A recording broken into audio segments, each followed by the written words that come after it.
Hey guys, so this is my first attempt at doing a vlog. I just wanted to share some ideas with you that I thought would be great to share with other people. Anyway, so just excuse my awkwardness. I'm making vlogs right now. So one thing that I wanted to share was a message that I got from my friend. She texted me and my response to it because I thought it was really cool. I thought you guys might appreciate it. So she asked me, do you ever get the feeling like there's going to be another civil war? You know, after this whole Trump election, there's like all this infighting or whatever that you see on TV. And I was kind of surprised like with what came up, and I thought it was really cool, so I wanted to share it with you guys. So I said, I find that the more I buy into the media narratives, the more I tend to give that idea weight. 99% of the population isn't rioting, but that wouldn't get people tuned into a 24-hour news network that profits from viewers turning in. And that wouldn't work for people like Soros, who are actively sowing seeds of division for political gains. If you guys don't know Soros, he's finding Black Lives Matters, Femen, etc., all of these like very divisive groups with the intention of sowing seeds of division.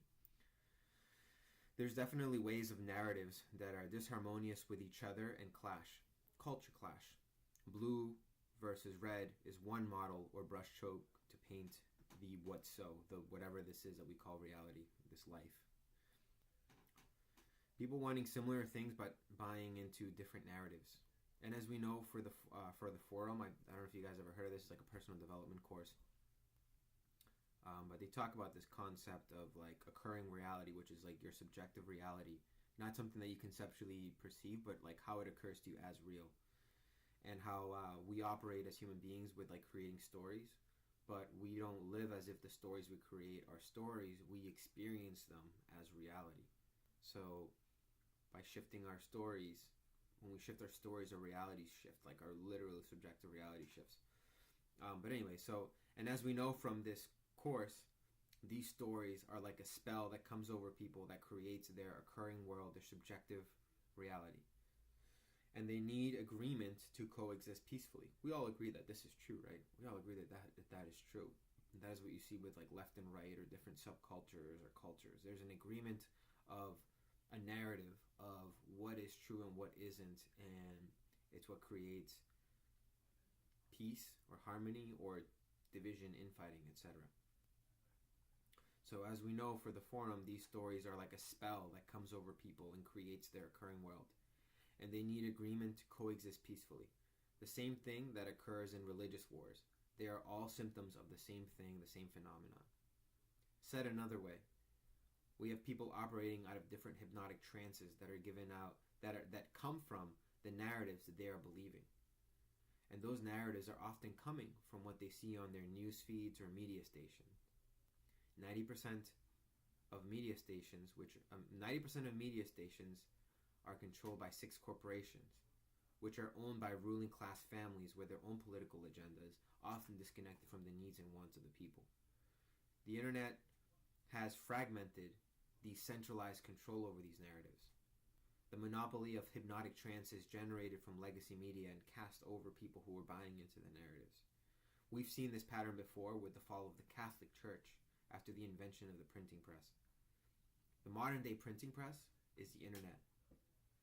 It causes a fragmentation of what used to be a mass shared hypnotic trance or hypnotic reality or shared occurring reality, occurring world, subjective realities given by the narratives that people buy into.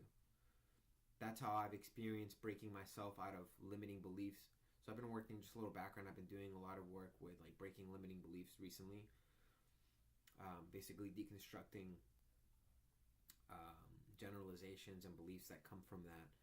Using different methodologies, epistemology, NLP, belief, sleight of mouth, right? It's all the same thing.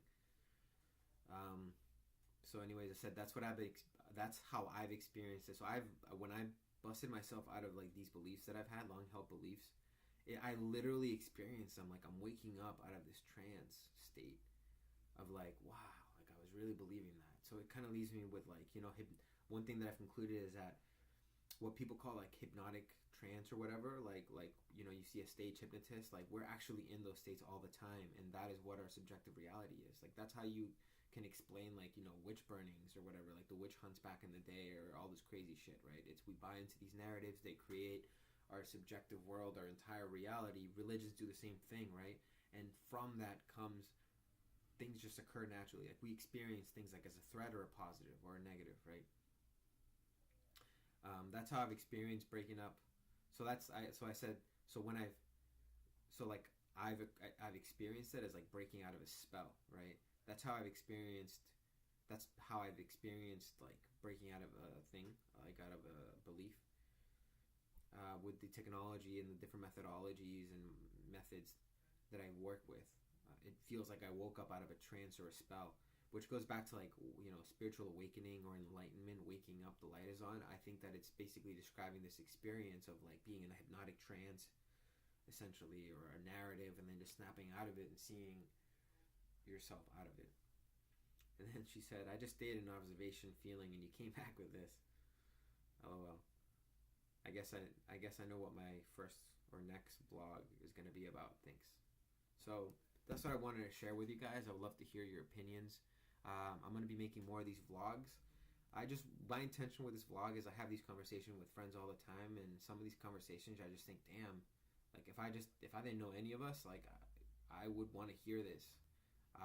And also I love, you know, sharing conversations and seeing what other people have to say. I want to hear other people's thoughts and everything. I'm always looking to learn and grow and expand my own awareness and perspectives on things. So what do you guys think?